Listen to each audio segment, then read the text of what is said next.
Hello दोस्तों, नमस्कार, आदाब। मैं तरन्नुम नाज आप सभी लोगों का बहुत बहुत स्वागत करती हूँ हमारे यूट्यूब चैनल आरजे क्लासेस 2.0 पर। तो दोस्तों, कैसे हैं आप सब लोग? हम उम्मीद करते हैं कि आप सब लोग ठीक होंगे। तो आइए दोस्तों, आज हम सब पढ़ेंगे हिंदी में पढ़ेंगे उपसर्ग और प्रत्यय। तो सबसे पहले हम उपसर्ग देखते हैं, उसके बाद फिर प्रत्यय देख लेंगे। सबसे पहले देखेंगे उपसर्ग। आइए देखते हैं क्या है उपसर्ग। उपसर्ग को अगर हम दो बराबर भागों में बांटते हैं तो इसका मतलब हो जाएगा, उप का मतलब हो जाएगा समीप,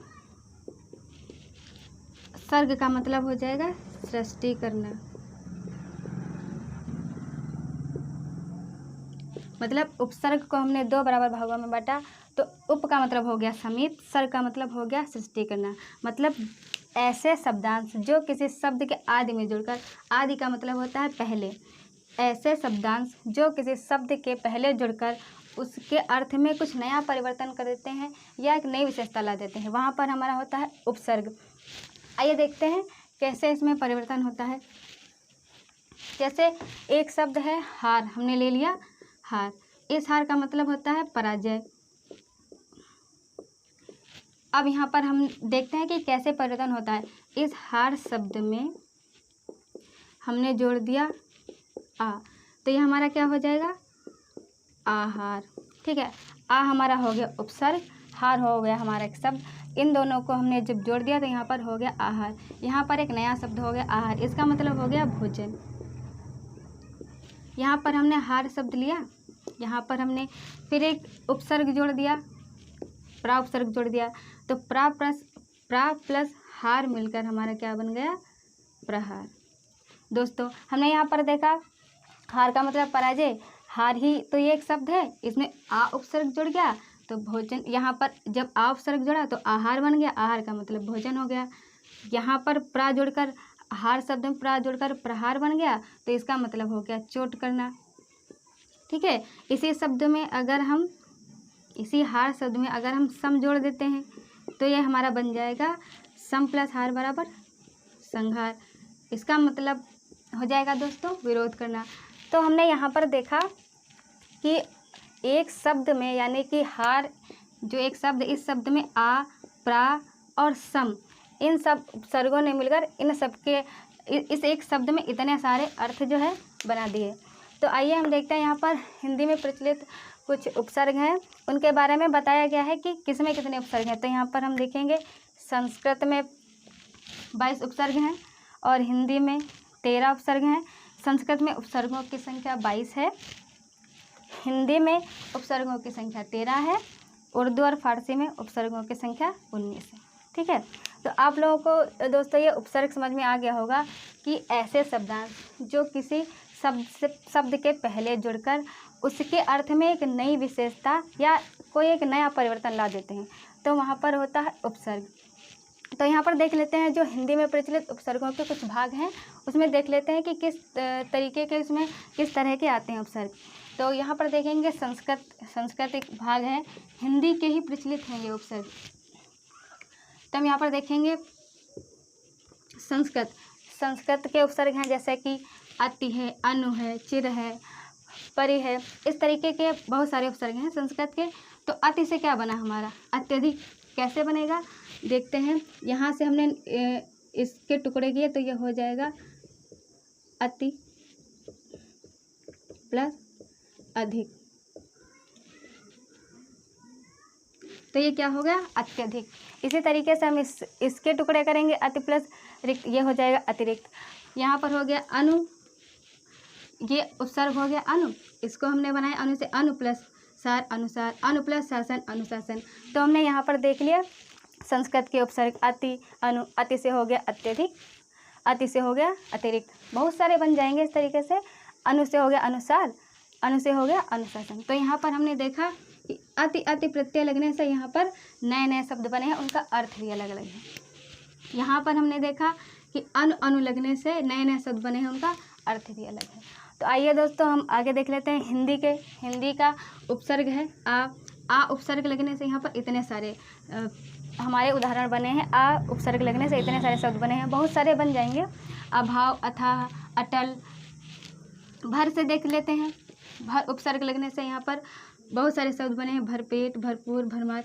इस तरीके से हम उपसर्गों से बहुत सारे उदाहरण या शब्द बना सकते हैं और उनका अर्थ भी निकलना चाहिए। ठीक है, अब देख लेते हैं अरबी फारसी के भी कुछ उपसर्ग होते हैं, जैसे कि अल से अलबत्ता, अलगरज। यहाँ पर अल उपसर्ग लगने से यहाँ पर नए नए शब्द बने हैं।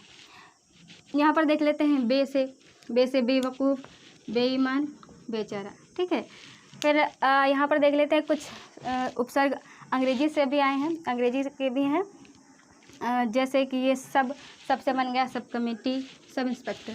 ठीक है, फिर यहाँ पर डिप्टी आया है, डिप्टी से देख लेंगे। यहाँ पर डिप्टी कलेक्टर, डिप्टी मिनिस्टर। कुछ संस्कृत के कुछ ऐसे अवयव हैं जो उपसर्ग के समान हैं, जैसे कि उसके उदाहरण कुछ देख लेते हैं। वो संस्कृत के अवयव हैं जो उपसर्ग के समान दिखते हैं, जैसे सम है, सह है, समकोण हो गया, और सहचर हो गया, सहकारी हो गया। ठीक है, और यहाँ पर और भी लिख लेते हैं, अधा, अधोलिखित हो गया, अधोमुख हो गया। तो इस तरीके से हमने देख लिया यहाँ पर उपसर्ग के प्रकार, किस तरीके से कौन से कैसे उपसर्ग हैं। ठीक है, एक बार फिर से देख लेते हैं।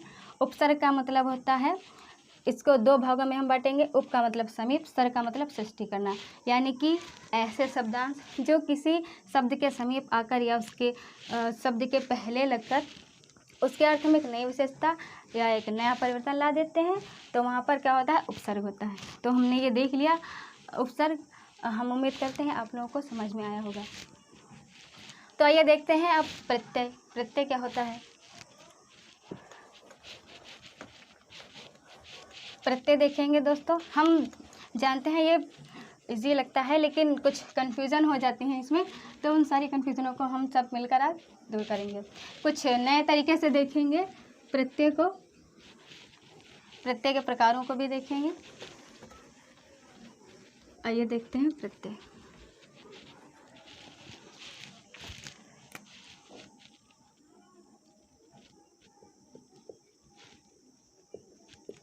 प्रत्यय, प्रत्यय का मतलब होता है, इसको हम दो बराबर भागों में बांटेंगे तो ये हो जाएगा हमारा प्रति, ये हो जाएगा हमारा अय, प्रत्यय।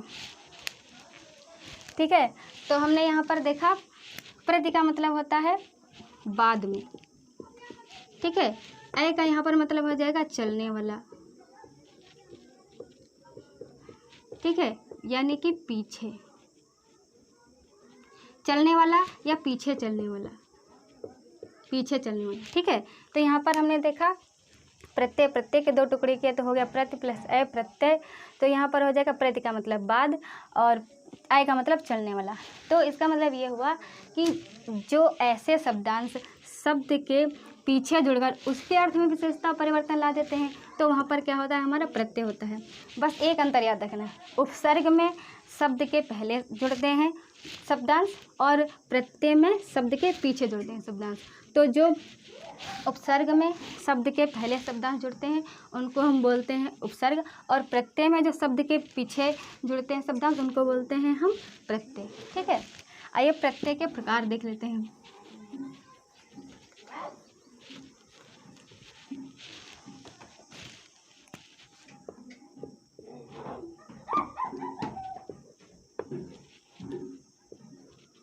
प्रत्यय के दो प्रकार हैं, एक होता है कृत प्रत्यय,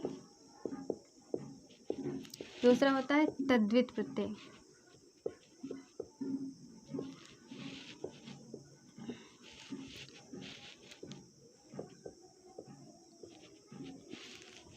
तो यहाँ पर हम देखेंगे प्रत्यय के प्रकार। पहला प्रकार हो गया कृत प्रत्यय, दूसरा हो गया तद्धित प्रत्यय। ये जो कृत प्रत्यय है इसको हम क्रा नहीं बोलेंगे। अगर मान लो कि ये का है, यहाँ पर ऐसी रा लगी तो इसको बोलेंगे हम क्रा, लेकिन इसको हम क्री बोलते हैं। ठीक है, तो इसको हम बोलेंगे कृत प्रत्यय। तो कृत प्रत्यय कौन से हैं, आइए देखते हैं दोस्तों। कृत प्रत्यय का मतलब होता है कि ऐसे शब्दांश जो क्रिया के मूल रूप यानी कि धातु, जो क्रिया के मूल रूप यानी कि धातु में जुड़कर बनते हैं उनको हम कहते हैं कृत प्रत्यय। जैसे कि हमने यहाँ पर लिख लिया, एक धातु ले ली लेख, ठीक है। ये हमारी एक धातु है, ये क्रिया का मूल रूप यानी कि एक धातु है। तो इसमें हमने जोड़ दिया अक, लेख प्लस अक, तो ये हमारा क्या बन गया, लेखक। ठीक है। तो ये हमारा ये एक धातु है। ऐसे शब्दांश जो क्रिया के मूल रूप यानी कि धातु में जुड़कर बनते हैं तो उनको हम बोलते हैं कृत प्रत्यय। तद्धित प्रत्यय में क्या है, अभी आपको हम कृत प्रत्यय के पूरे उदाहरण अलग से देंगे और तद्धित प्रत्यय के उदाहरण पूरे अलग से देंगे। तो हम यहाँ पर देखते हैं तद्धित प्रत्यय।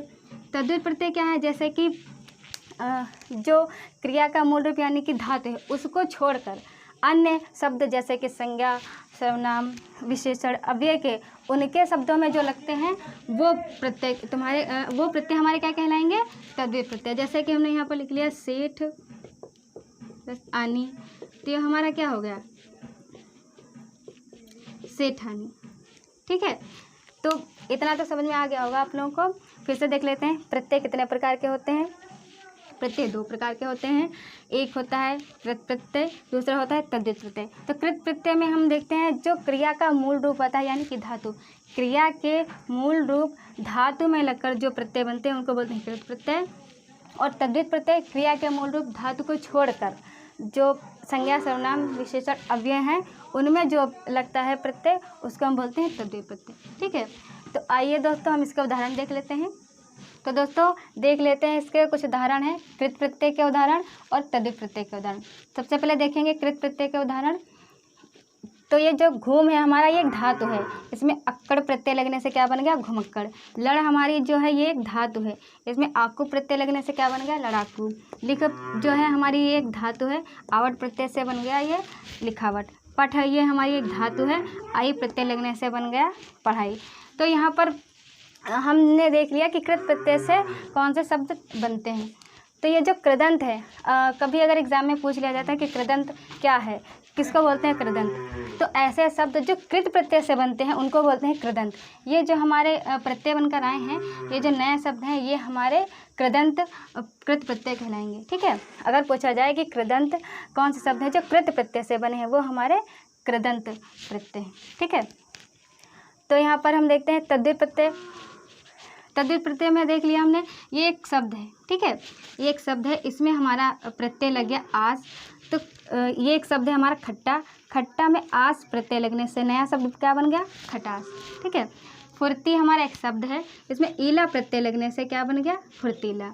ये आहट हमारा एक शब्द है, इसमें चिकना प्रत्यय लगने से क्या बन गया, चिकनाहट। तो दोस्तों हमने यहाँ पर देख लिया कृत प्रत्यय और तद्धित प्रत्यय। एक बार फिर से हम आप लोगों को बता देते हैं। जो ये कृदंत है, ये कृदंत कृत प्रत्यय से बने जो शब्द हैं उनको कृदंत बोलते हैं। ठीक है, कृदंत शब्द। तो यहाँ पर हमने देख लिया कृत प्रत्यय जो क्रिया की मूल रूप जो धातु है उससे बनते हैं वो होते हैं हमारे कृत प्रत्यय। और क्रिया के मूल रूप यानी कि धातु को छोड़कर जो अन्य हमारे आते हैं जैसे कि संज्ञा, सर्वनाम, विशेषण, अव्यय, उन शब्दों में जो जुड़कर बनता है उसको बोलते हैं तद्धित प्रत्यय। तो दोस्तों ये आज की क्लास बताइएगा आप लोगों को कैसी लगी। हम फिर अगली बार एक नया टॉपिक लेकर आएंगे और आप हमारे चैनल को सब्सक्राइब कीजिएगा, लाइक कीजिएगा और कमेंट कीजिएगा। आप लोगों का बहुत बहुत धन्यवाद।